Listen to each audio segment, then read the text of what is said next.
Om Namaha Sri Gurubhyo Namaha.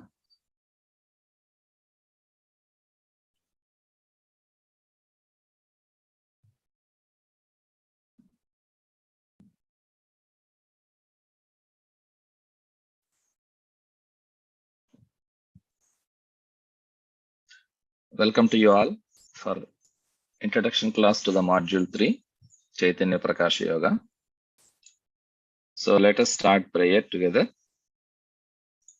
Sit comfortably, keeping your spine straight in any meditative posture. Normal breathing. Relax your body. Relax your mind.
Om Gurur Brahma Gurur Vishnu Gurudevo Maheswaraha Guru Sakshat Parabrahma Tasmai Sri Gurave Namaha.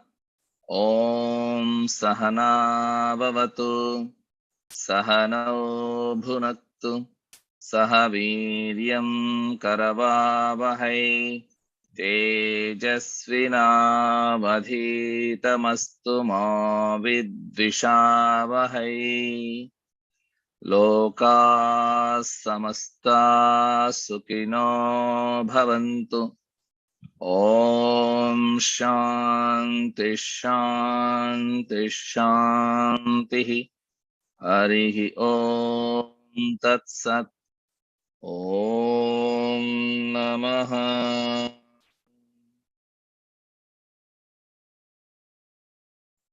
Om Namaha. Slowly open your eyes.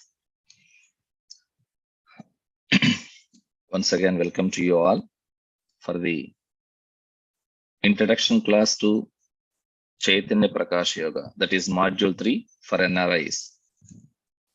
Let me share the PPT and we will be understanding what is this Chaitanya Prakash Yoga.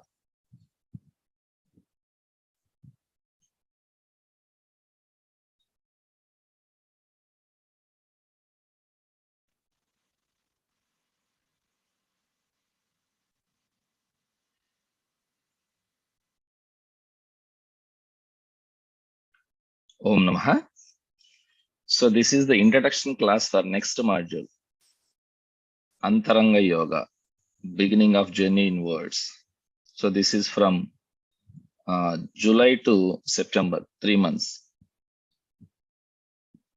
First, we have to thank to our Sampradaya and our lineage, who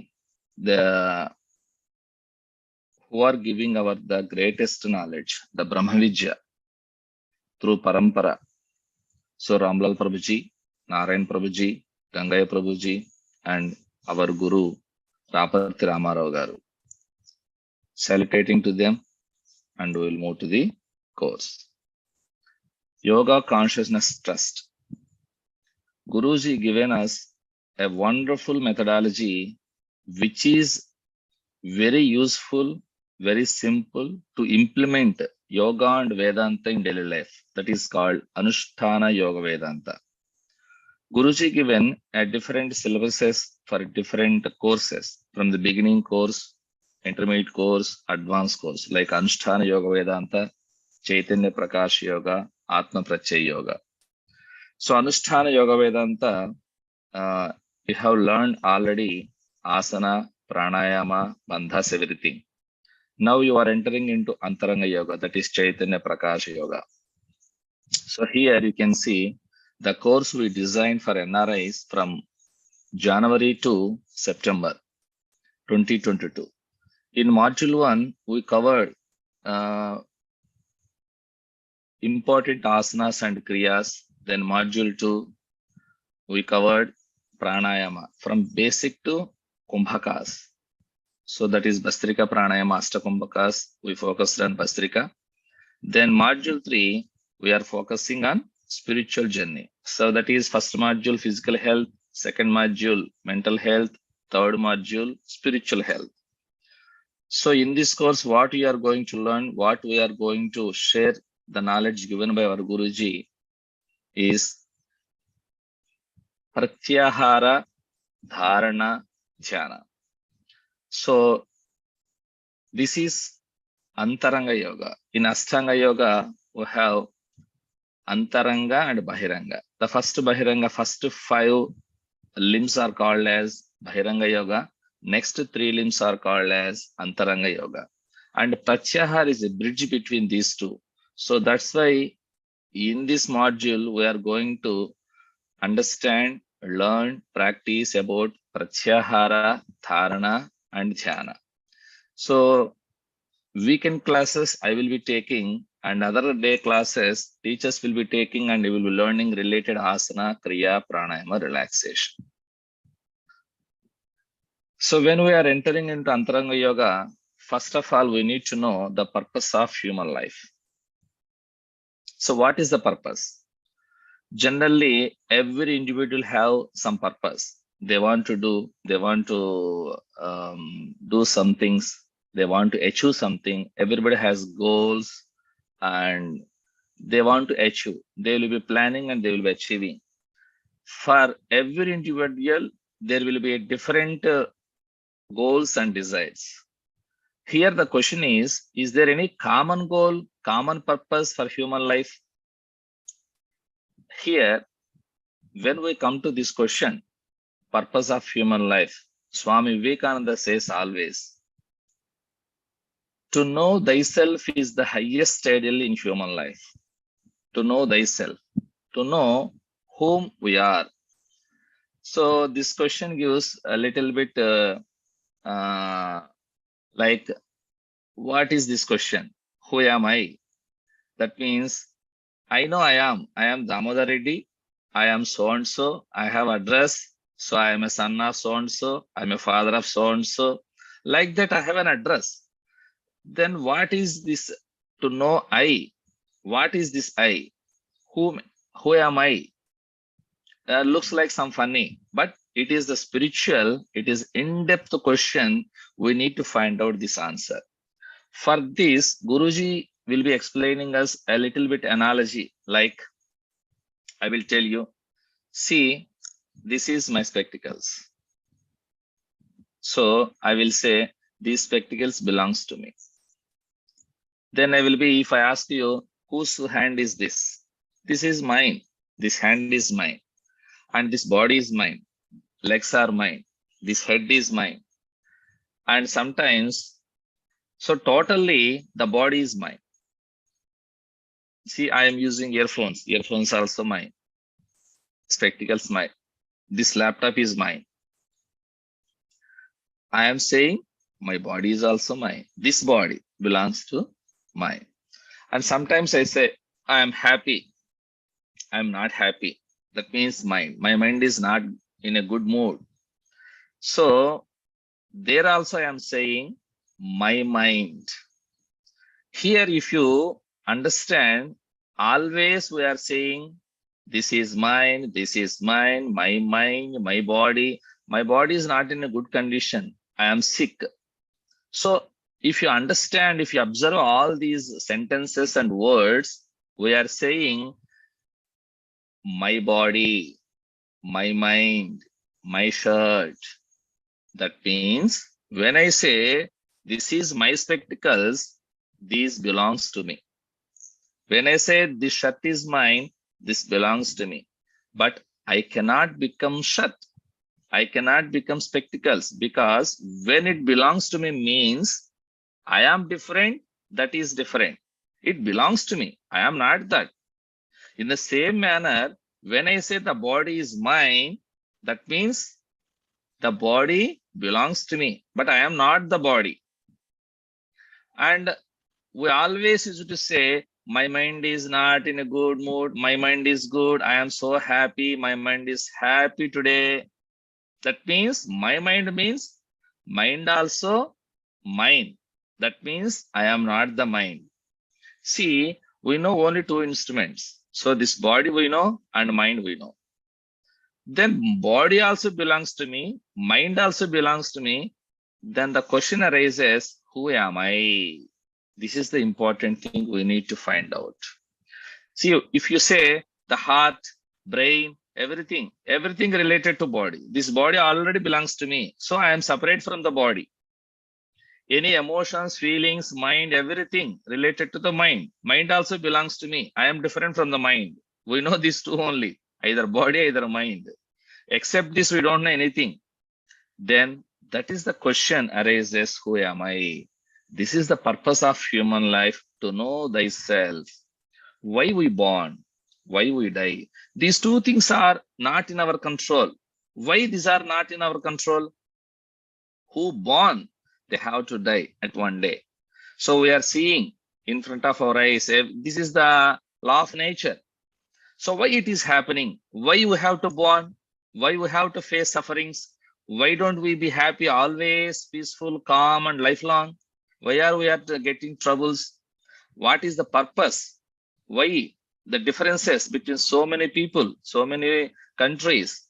This we need to find out, to know that this is the main intention of the spirituality.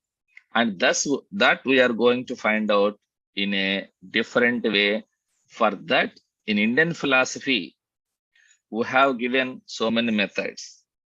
Before understanding that methods, we need to understand what is happiness, that happiness, where it is coming, and we are in search of happiness.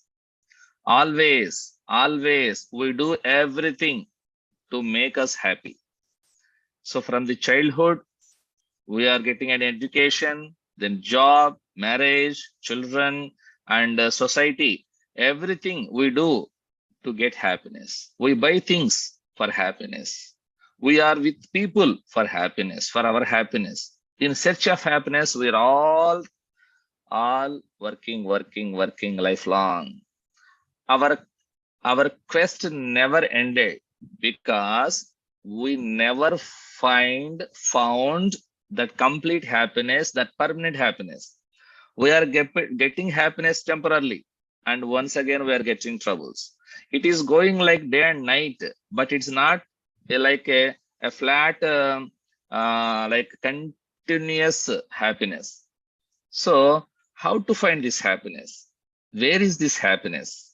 Generally, we think the happiness comes from the objects. See, for example, some people feel happiness when they eat very nice food. And some people feel happiness when they earn money. Some people find happiness in the power.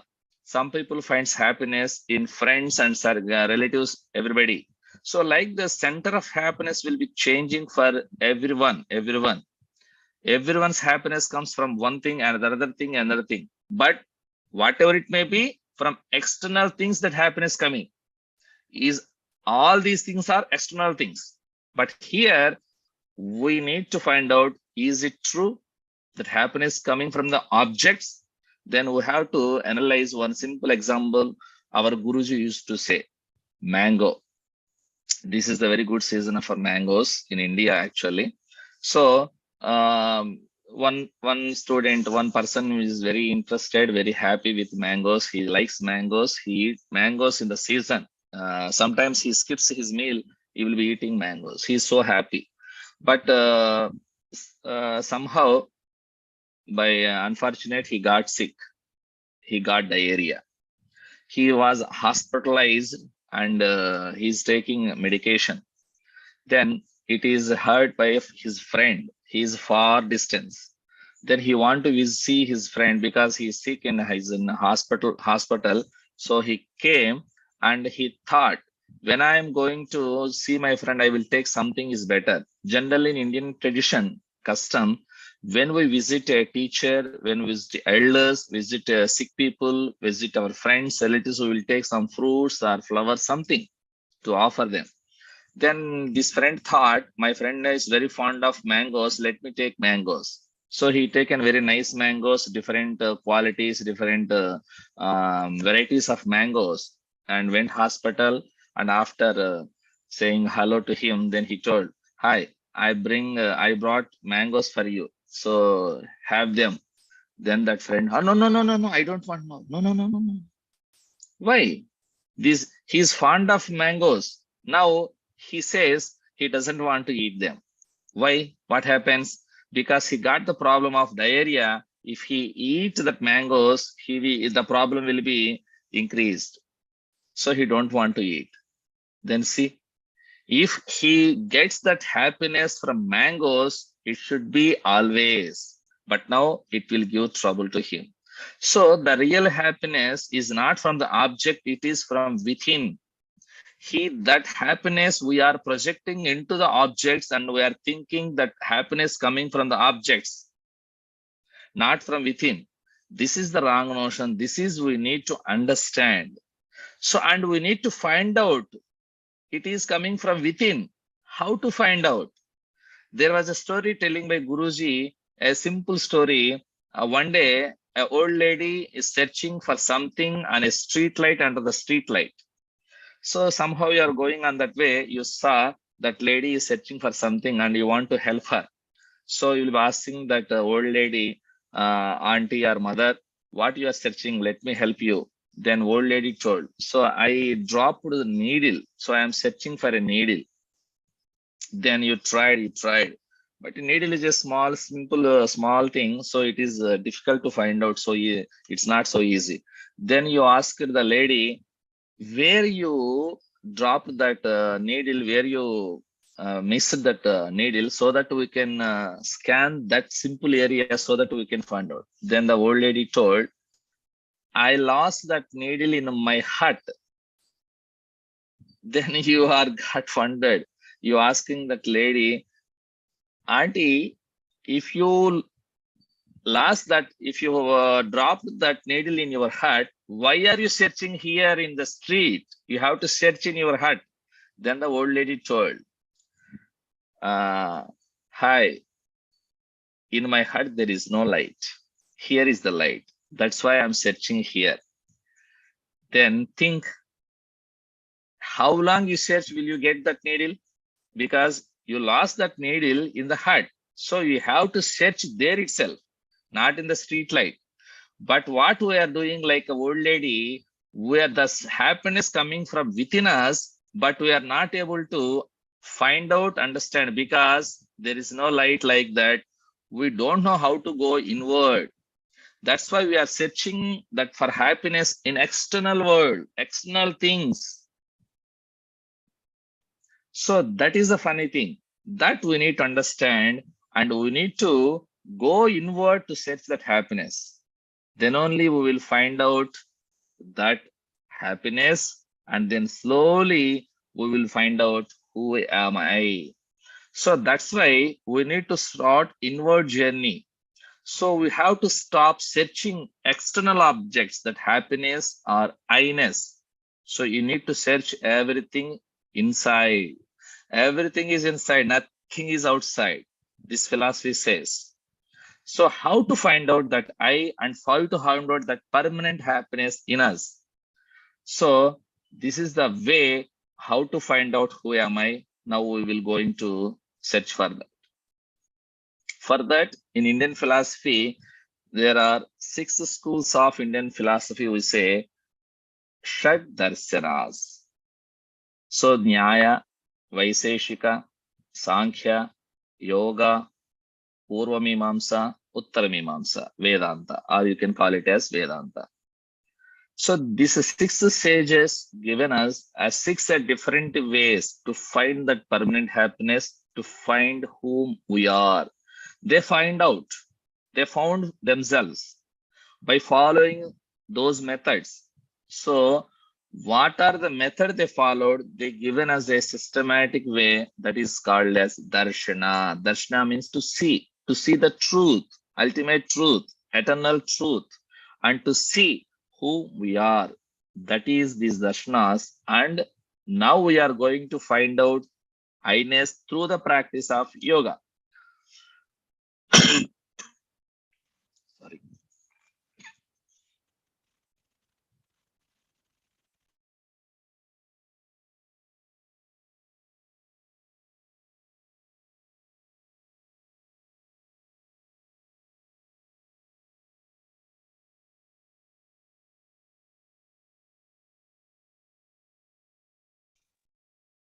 Now we want to know ourselves through the practice of yoga. So the yoga, it is very, very, very ancient, but this all this yoga information compiled and given by in a systematic way by Patanjali Maharshi. So he is the incarnation of Adiseshu, the bed of the Lord Vishnu. So Patanjali given us in a form of sutras, like in 4 chapters, we call them as 4 padas. In first pada, he says the definition of yoga. What is yoga? Yogaha chitta vritti nirodha. To stop the modifications of mind is yoga. So here we need to understand yoga, chitta, vritti, nirodha. 4 words. Yoga means to stop the. Vritti means functions. Chitta means mind. Nirodha means to stop. So how to stop these functions of mind? When we stop the mind, we can understand ourselves. So we are following this yoga method. First, we need to understand this chitta. Before going to understand the functions of chitta, the chitta vritti, then only when we understand the functions, we are able to stop them. We are able to control them. So we antakarana chatustaya. Karana means instruments. Antakarana means internal instruments. We have external instruments like senses, 5 senses, sense organs, and working organs. We have, everybody knows them. Like this is internal karanas, internal organs, like mind, intellect, and the chitta and I-ness, ego. So that's why we call it as manassu, chittamu, buddhi, manasu, buddhi, chittamu, ahankaramu. Manasu means thoughts, buddhi means intellect, that is discrimination power, and chitta means recording all these things. All the records will be there. So in general way, we call it as Chitragupta. So we will be listening about in our itihasas, the hell and heaven. In hell, Yama will be there. He will be giving us punishments. He's the king of that hell. And Chitragupta will be giving all the information to Yama. So about every individual. So he will be writing all the things of everybody. So that is recording called as chitta. And ego, I-ness, ahankara. This is the very troublesome. And Swami Shivananda given a simple information about mind. What is mind? See here, you can see the collection of samskaras. What is samskaras? Is nothing but a bundle of habits. Mind also nothing but habit, bundle of habits. Samskara means, see, for example, when I do one thing first time, it is first time. If I repeat it second time, it will become a third day, fourth day, then it will become a habit. If you continue that habit, it will become samskara, and that samskara will be there in our chitta. And whenever we come across with those things, automatically the chitta gives a mind that information. So we recollect all the information from chitta.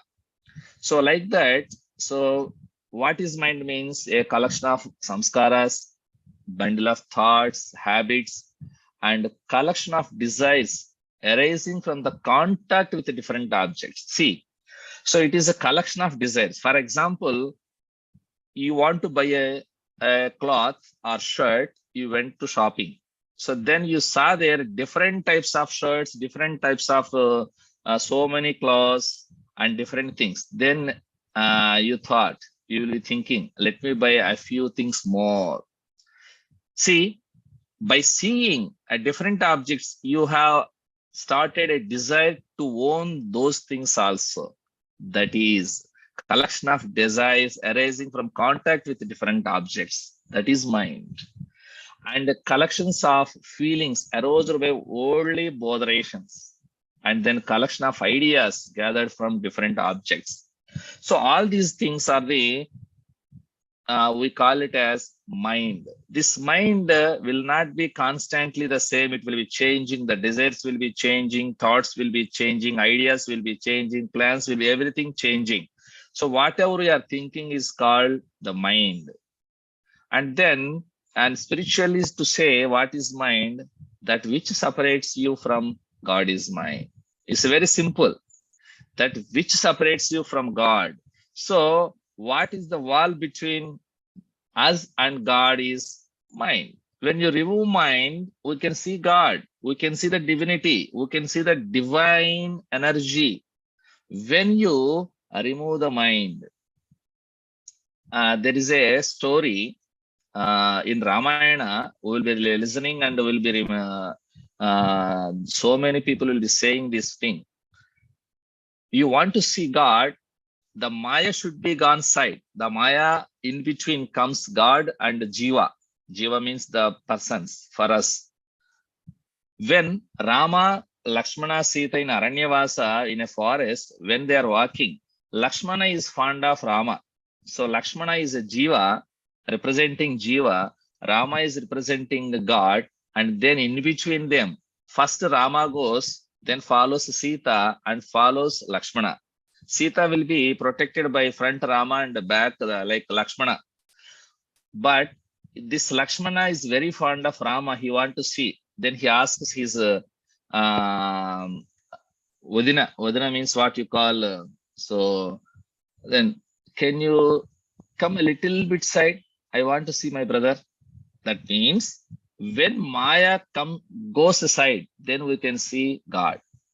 So Maya is in between, the Prakriti is in between, that is mind. When that mind goes, we can see that divinity, we can see the ourself. Philosophy says you are the embodiment of Satchidananda. You are really God itself, but you don't know. Like Swami Satya Sai Baba says, he says always, what is the difference between you and me? I know I am God, you don't know you are God. So that it is not like literally words. We need to get experience that I am God. Then you have to be the qualities, capabilities of God. Then only you have understood. So that's why the mind is very important. That's why Patanjali Maharshi said, yoga means to stop the modifications of mind. Yogaha chitta vritti nirodha. Then mind is the main thing. For the mind is the reason for hell or heaven. So manayeva manushyanam karanam bandhamoksha, to get salvation, liberation, or to get bondage. This is the mind. The reason is the mind. So we need to remove that mind. We need to stop that mind. So what are the functions? Now we understand a little bit about mind. Then what are the functions of mind? Mind will be doing 5 types of things which is useful, which is complicated. So there are 5 types of works it will be doing. Klista and aklista. Klista means which is giving trouble to us. Aklista means it won't give trouble to in our path. So what are these modifications? These are 5. Pramana, Viparyaya, Vikalpa, Nidra, Smriti. These 5 are there. So, and these 5 will be in 2 different modifications. That is like Kalista, Aklista. So how to stop these modifications? How to stop these 5 functions of mind? Then here we are going to understand the method. Before going to method, we need to understand ourselves. so that we can select the method. Like that, in Patanjali, divided the people, the three types, three categories, Uttamadhikari, according to eligibility. In spirituality, eligibility comes always front. So, Uttamadhikari. So, you call it as best students, Madhyamadhikari, average students, Mandadhikari, the rest of the students, rest of the people. So, who are very intelligent, they are called as Uttamadhikari, and they can achieve this state, stopping the modifications of mind by Abhyas and Vairagya.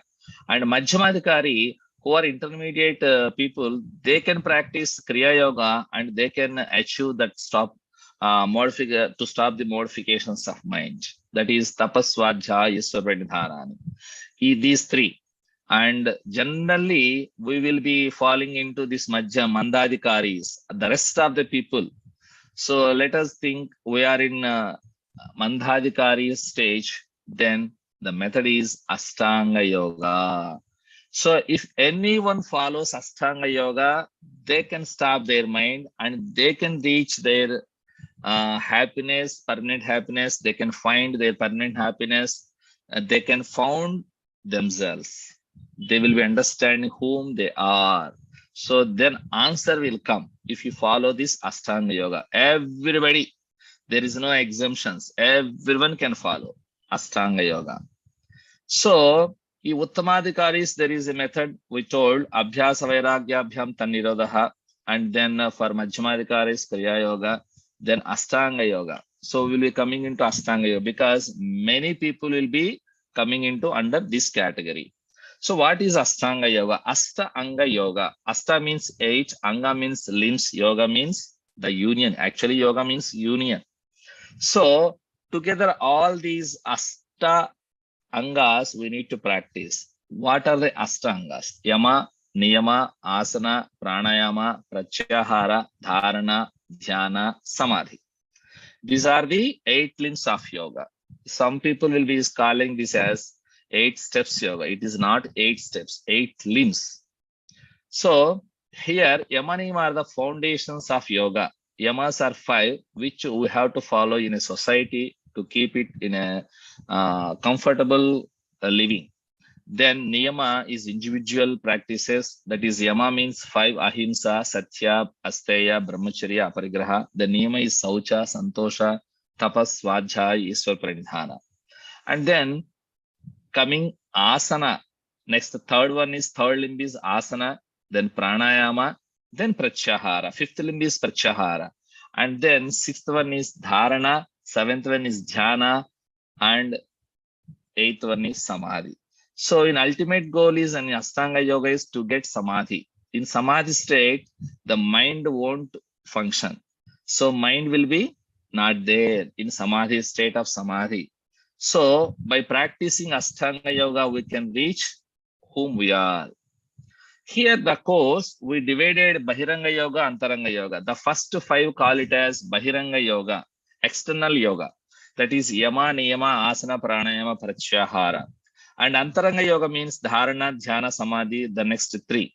The 6th one, 7th one, 8th one. But how to entering into this Antaranga Yoga from Bahiranga Yoga? Then it comes the Pratyahara. Pratyahara is the bridge between external yoga and internal yoga. So here, that's why we are taking the help of Pratyahara to go inward journey, to go inside us, to understand, to get that permanent happiness, to know the reality, the truth, eternal truth, Satya. So then let us understand about Pratyahara. Let us discuss about Pratyahara. Pratyahara means simply you can say Pratyahara, the giving different food for the senses, withdrawal of the senses. What is it? So here, Pratyahara means withdrawal of the senses. So I will tell you one simple story to understand what is Pratyahara. So once Swami Vivekananda staying in home, he is discussing with a student and he asked the student to meditate. Then the student sat for meditation in a meditative posture. He is trying to meditate on one thing. So he given some object and he is meditating. Then slowly, immediately he opened his eyes. Sir, I am not able to concentrate. Some outside, some sound is coming, some mosquitoes are there, and something disturbance are coming. So many thoughts are coming. I am not able to focus. Then Swami Vivekananda said, okay, let me give you some work, then give me answer. He asked him to give that detailed explanation of anything is raised to the power of 0 becomes unity. That means a to the power of 0 is 1. It is a mathematical sum. So I think everybody has learned this in high school or intermediate. So, but he told you should not write on a paper or something. You have to think with your mind, then tell me. Then he closed his eyes. Then he is try to solve. He started solving the sum, solving the problem given by Swami Vivekananda. So after some time, he found that answer and he opened his eyes. He told to Swami Vivekananda, he's going to tell. Then so Vivekananda, okay, wait. So let me know how many mosquitoes bite you. Mosquitoes. Oh, I didn't know that. I am not aware of that. Then can you smell anything? At the time, Swami Vivekananda burned incense sticks and put that in front of God. The smell is coming, but he is not aware of that smell. I didn't know. At the same time, before he is complaining like sounds are coming from outside, at the time some procession is going on, so many sounds, drums, everything, so many noises are there. Can you find? Can you recognize what are the noises? Is really? No, I'm not aware of that sounds. See, he closed all his already his ears, so he cannot see. So one sense organ is controlled, withdrawn. Then he didn't listen to any voices because he's focused somewhere. He's focused in solving some problem. So his ears are withdrawn. His skin, he didn't aware of that mosquitoes are biting him. So now started, because when he come aware of external environment, then smell, he didn't able to smell.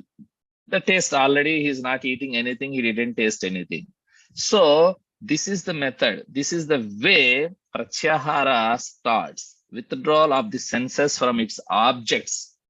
For example, I want to see something, then you have to stop. Don't see. See inside. Close. Then ears wants to listen so many things. If anybody discussing something, we want to go and to know what is there, what they are discussing. We are very interested.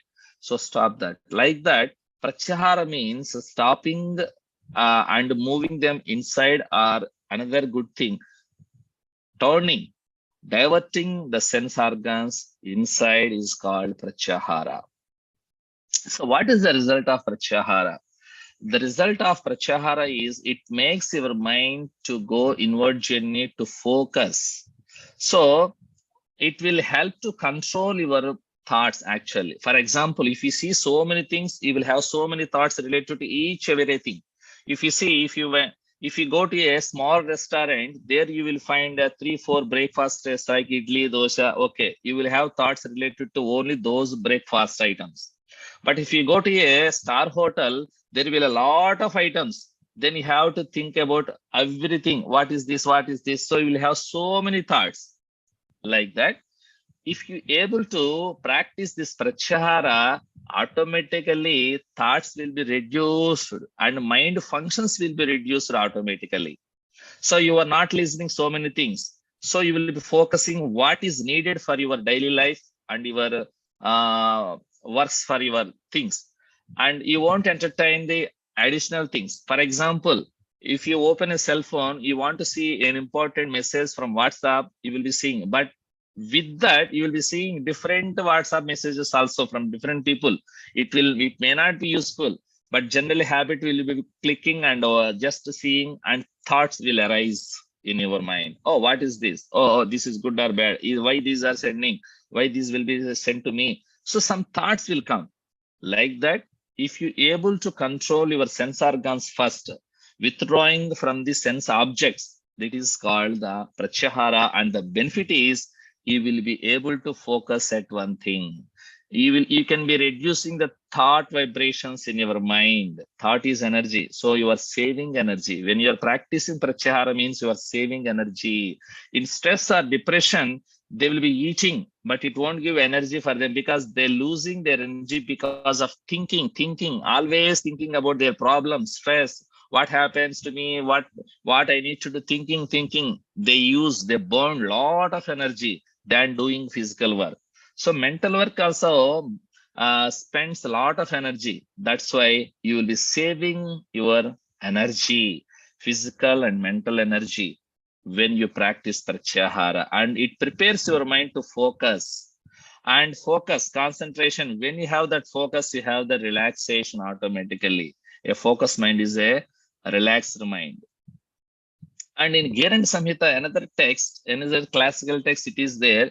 When you practice this pratyahara, withdrawal of the senses, you will be able to control the Arishad Varga, what we call it as Kama, Krodha, Lobha, Moha, Mada, Matsara.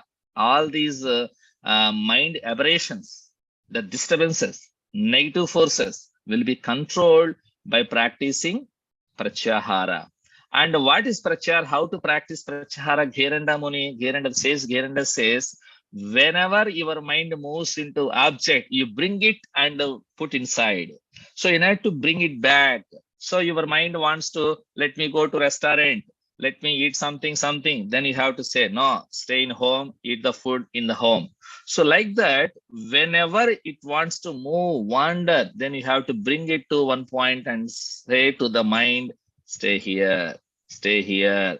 This is the method to practice pratyahara, Gheranda Muni says. And in Bhagavad Gita, a very good sloka is there. Lord Krishna says, this is very, very appropriate sloka for pratyahara. Yada samharate chayam kurmonganiva sarvasya indriyanindriyardyebhyaha tasya prajna pratishtata. This is example of a tortoise. Generally, when you see the tortoise, if you touch the tortoise, it will withdraw its head and legs, hands inside. You can't see, just you can see the shape of the tortoise, but you won't see the head and everything. It will withdraw inside. So it feels insecure. It withdraws everything inside. Like that, we need to withdraw our senses inside. That is the sloka. This is a very appropriate sloka. So we need to understand that pratyahara.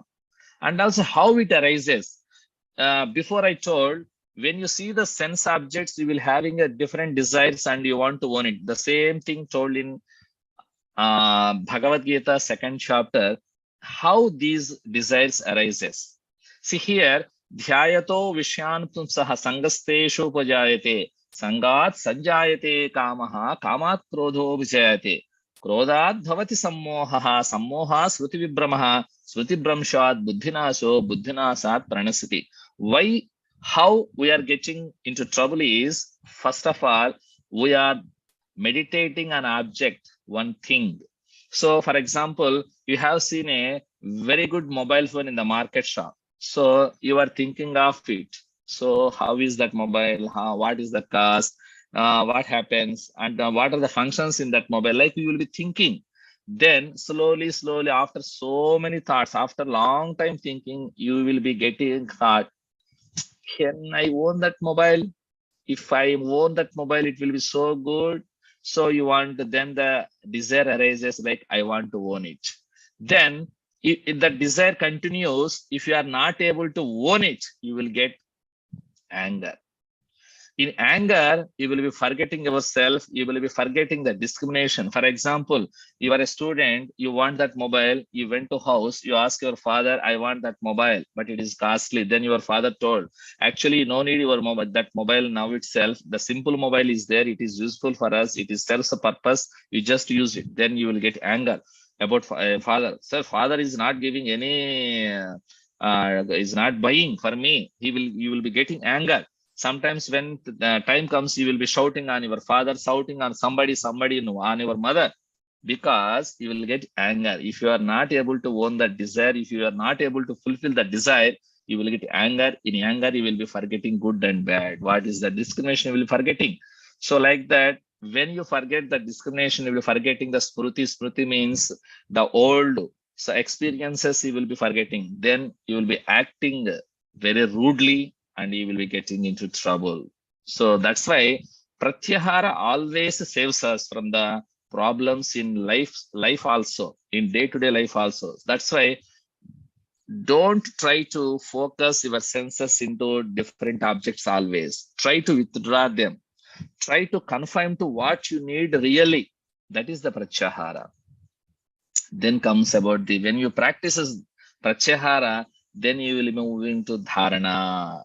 In another word, you can say dharana means concentration. What is this dharana? Why you need to achieve this state? Why we need to understand?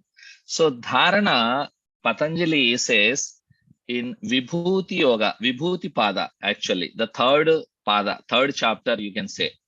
The first sutra in third chapter is dharana. Vibhuti means miracles. See, when we are doing some work, we expect some result. So the same way, when you are practicing the methods given by Patanjali, when you are trying to stop your mind, you are working hard.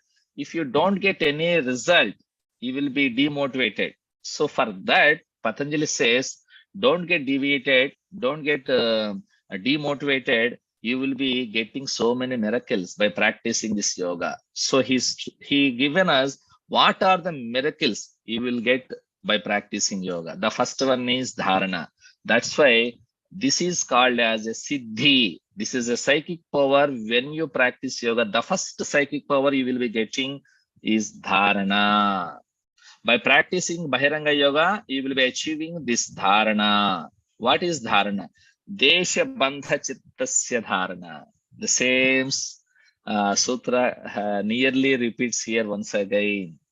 So the first one is Yogaha Chitta Vritti Nirogaha. Chitta Vritti to stop all the functions of mind. Here, Desha Bandha Chittasya Dharana. To tie the mind at one point is called dharana. You need to you need to lock the mind at one place fixedly. That is called dharana.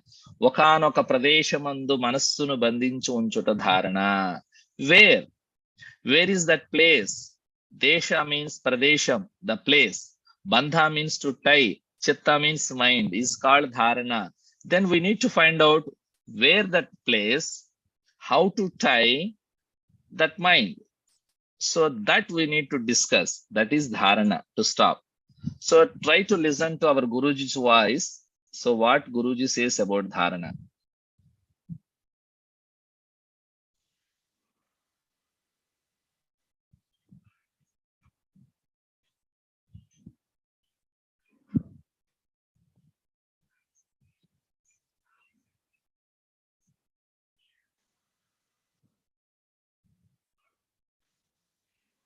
Okay. Audio. Sir, audio is not audible. It's not audible, sir.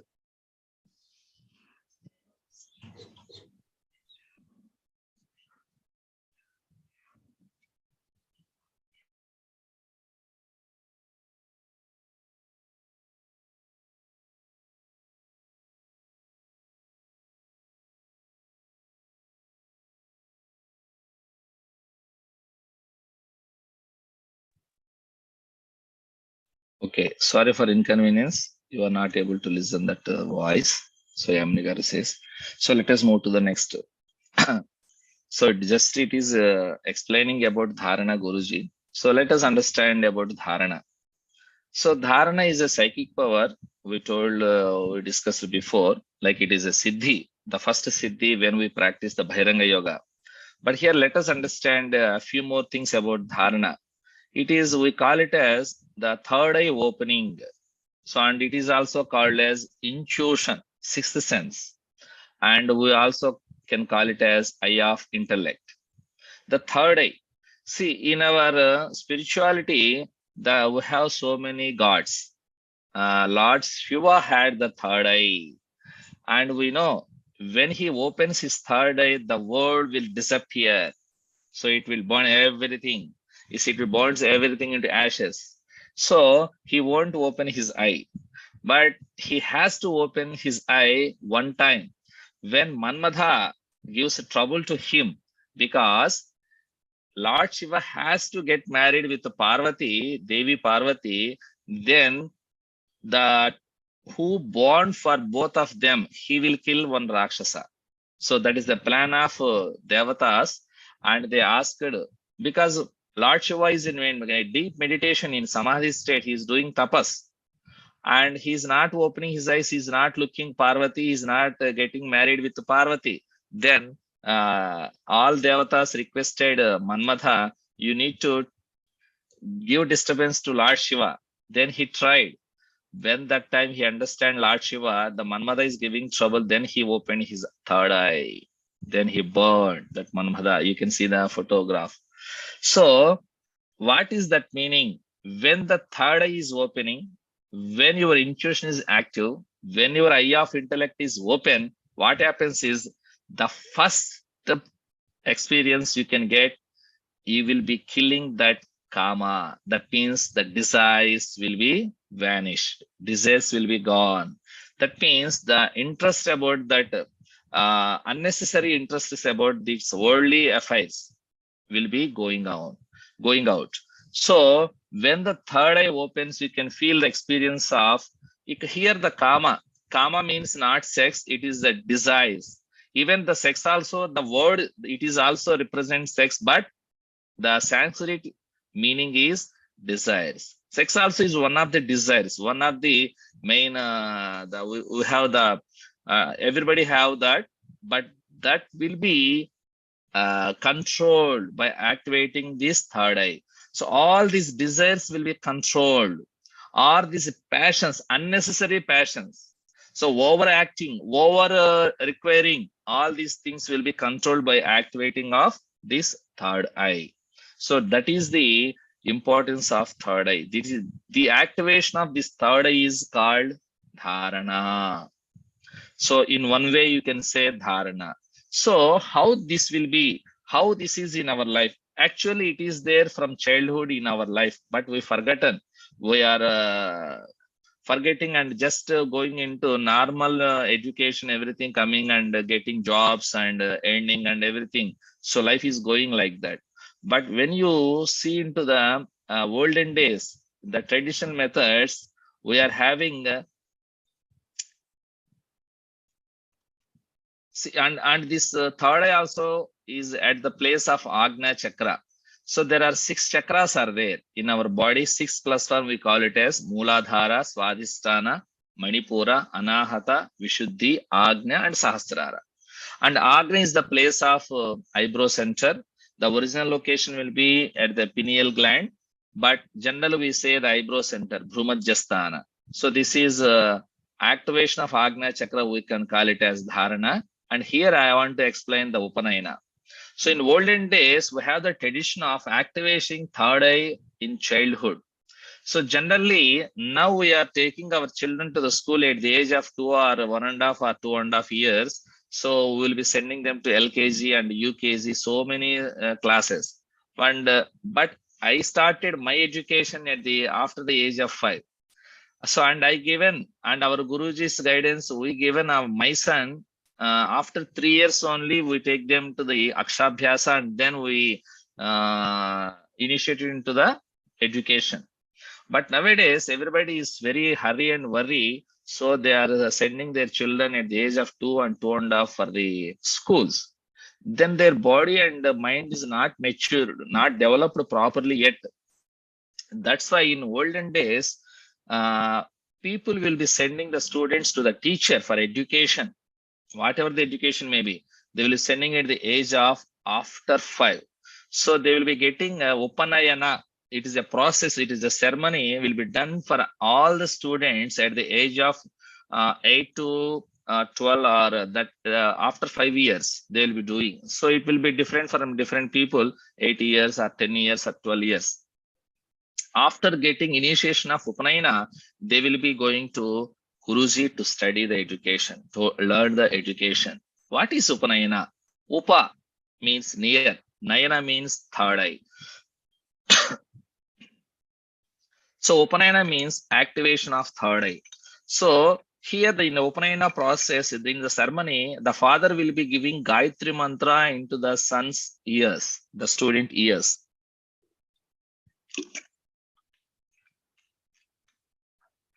So that is the purpose of Upanayana is to activate the third eye. to activate the inner eye, activate the eye of intellect. By different means, they will try to activate. So it will be performed 3 days or 5 days or one day. So Upanayana, they will definitely will get the activation of the third eye. So that is Upanayana. The purpose of Upanayana is that. But nowadays, some people will be doing Upanayana morning and afternoon marriage. They will be doing Upanayana ceremony at the time of marriage. It is not proper actually. It has to be done in the childhood stage. Then they will receive that knowledge very easily because of that eye of intellect. Because the grasping power, the concentration power will be in a peak state after activating third eye. So dharana means activating third eye. That is also you can refer as Upanayana. Then what is these things? So you can see the left side rivers and right side some lines and some names are there. This is Trivedi Sangam. Generally, in India, the people will believe, the Hindu tradition, they believe when you go and take a bath in a Trivedi Sangam, you will get relief from all the sorrows, pains, sins, and you will get moksha. So Trivedi Sangam means three rivers joining place, meeting place. That is Ganga, Yamuna, and Saraswati. You can see the crystal clear water is Ganga, and a little bit color change is Yamuna, and everybody says Saraswati. You can't see; it is internal. You can't see Saraswati. So you can the Ganga Yamuna will be visible, but Saraswati is not visible. So you have to take bath. That's why so many people will be going there. But it is figurative. But real, what is real? It happens. It happens when you take into a river, take a bath. You will get rid of all the sins what you have done before, and you will get moksha without doing any practices. It is a representation so that we can understand the internal meaning. That the meaning is the Trivedi Sangam means the junction of the union of three nadis, where these nadis intersects, where the three nadis joins. That is called Trivedi Sangam. So that Trivedi Sangams, where we have in our India, some people will go to Allahabad, some people will go to Prayag, somewhere like that. In our body also, there are six Trivedi Sangams are there. The six places, that is called chakras. The Ganga, Yamuna, Saraswati. So we have nadis in our body. This is related to the astral body. We have 72,000 nadis. Apart from the 10 are very important. Apart from 10, 3 are important. Ida, Pingala, Sushumna. So Ida is left, Pingala is right, Sushumna is center. Then this is called Ganga, this is called Yamuna, and the center one is Saraswati. So Sangam means where these three will be meeting. So Ida nadis, these nadis starts from the bottom of the spine, and Ida starts from the left, Pingala starts from the right, and they will be going zigzag, intersecting each other. The Sushumna goes straight in the spinal column. So where these Ida and Pingala intersects, the Sushumna is called chakra, versus of energy center. That is Trivedi Sangam, the internal meaning. So there you have to take bath. Apart from those six chakras, Agna is the important one, commanding chakra, is controlling other chakras. So that's why we need to focus, we need to bind the mind there. That is the Pradesha. Desha, Bandha, the Desha. This is the Pradesha, the eyebrow center. So that is the place of Agna chakra. So the Trivedi Sangam means you have to take bath at the place of any one chakra. Then only you will get salvation. Then only you will get self-realization. That is the place of chakra. And our place is Agna chakra. So that's why I'm explaining this Trivedi Sangam. So Dharana means activating that energy at the Agna chakra. So Pradesha to bind that mind. See, for example, I know one thing. So I want to tie some clothes. I will put it into a cloth and I will tie with a thread. It is easy. Then one thing is clear. Mind is clear. We need to bind. We need to tie the mind and place. Now we found the place. Any different chakra, but important is Agna chakra. So we need to tie the mind at Agna chakra. Then where is the thread? Where is the rope? How to tie them? How to tie this mind? Mind is a mind itself is an abstract. How we can see? If I want to tie my hands, you can tie with a rope.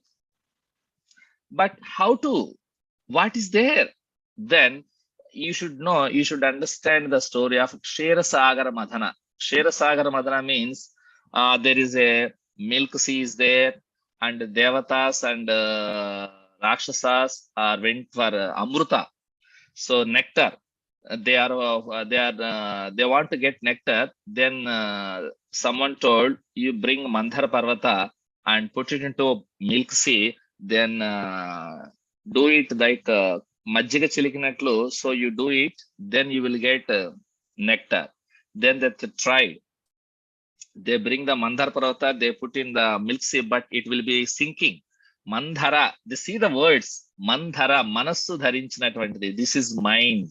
So you need to churn the mind. So the Devatas and Rakshasas, good and bad, both are needed. So then you need to churn that mind. They need a thread. They need a rope. These Devatas and Rakshasas, they didn't found because the mountain is very big. The Mandhar Parvata, the Mandhara mountain is big. They didn't able to find a thread somewhere.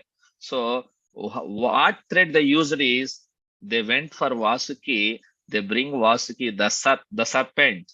Then they tie that serpent through the Parvata, the mountain, and the head side is the Rakshasas and the tail side is Devatas. So then they started churning the Mandhara Parvata, the mountain. That means how to tie the what is the rope is, that is Kundalini. So Kundalini figuratively says as a snake. So we need to find out that snake in ourselves, and we need to bind that mind at the place of Agna is Dharana. So we need to activate that Kundalini, a beginning level of Kundalini, and with that energy only we can control, we can tie the mind. So that is, so what is this nadis and this astral body means? Then I need to explain a little bit about this astral body means. Concept of three bodies. Everybody has three bodies, that is physical body, Sthola Sariram, that what we have. Then astral body, Sukshma Sarira, it is like that, but it is in as itself, but it is same, but we can't see it so easily. Then causal body, Karana Sarira. So which is the reason to get birth? So for this body, that is causal Sarira. In astral body means the same. In astral body, we say the nadis. Nadis means energy channels, where this energy, the spiritual energy flows, this cosmic energy flows, that is nadis. This is Sukshma Sarira. So and the cosmic energy flows in nadis. Just I before explained you already about these chakras and nadis, Ida Pingala. This is about all astral body. But when you activate this energy, you need to cope with that energy, because it is a tremendous energy, not so easily it can be controlled. So that's why to cope with the divine energy, you need strong and pure physical and mind, physical body and mind, both is needed. That's why in the beginning stage, we started with the asanas and pranayama. Asanas makes your body strong. Pranayama keeps your mind pure and toxin free, the both body and mind. That's why to activate that energy, to understand dharana, so to understand that intuition, you need to make your body and mind pure and toxic free. So for that, yoga helps you a lot. So without dharana, there is no dhyana. Generally nowadays, everybody wants to do meditation. Sir, doctor said to me, you start meditation. Sir, I want to learn meditation. I want to do meditation. So everybody thinks meditation means sit calm, quiet, straight, and close your eyes and do something. It's not meditation. Once you had that activation of dharana, then only you have to meditate.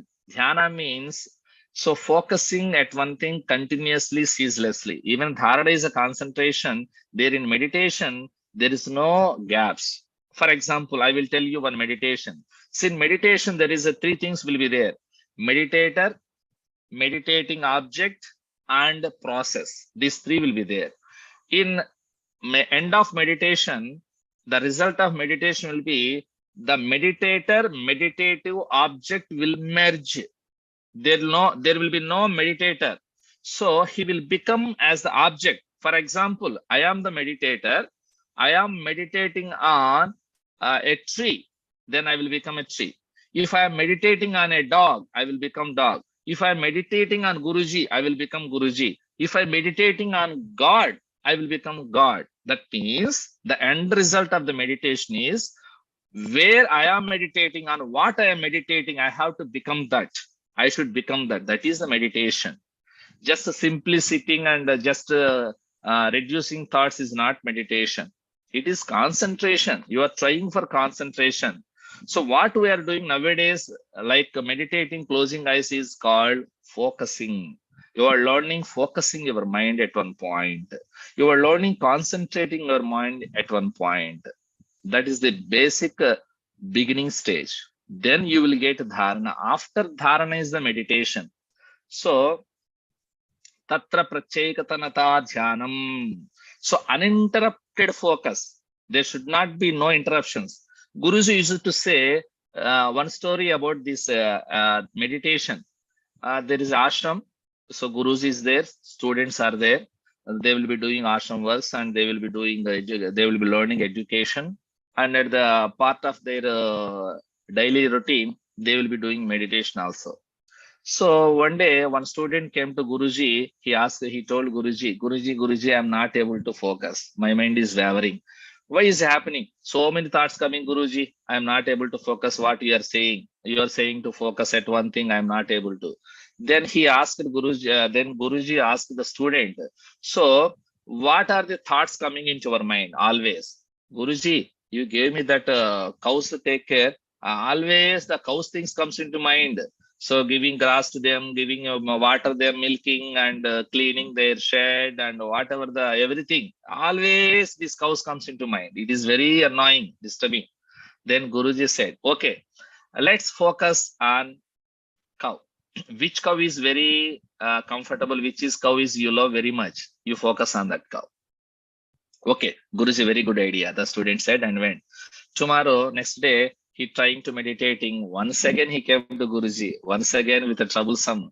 What? What happened? Guruji asked him. Then he told, Guruji, once again troublesome Guruji. I want to see the cow. If I want to see the complete, I cannot see the cow completely. If I see the head, I can't see the back. If I see the back, I can't see the legs. If I see the legs, I can't see the horns. Very troublesome, Guruji. I am getting tired of this. Then Guruji told, okay, let me tell you, let me give you so very simple, in a simple manner. In cow completely, which part you love very much? Then he told, Guruji, that horns are very beautiful. It was colored and rings are there. That horns are beautiful. I love that horns. Then Guruji told, you meditate on horns. Then he tried. So next day, everybody after meditation, they will be taking breakfast and he didn't find this student. He's not there. Then Guruji asked other students, where is this boy? They told, the boy is meditating, he's not coming. Then you call him. Then students went call him, but he's not listening. Then Guruji himself went there and asked, why you are not coming? How, Guruji? How can I come? My hands are this big size. The door is very small size. How can I come? See, he merged himself. He thought he is horn, he become horns.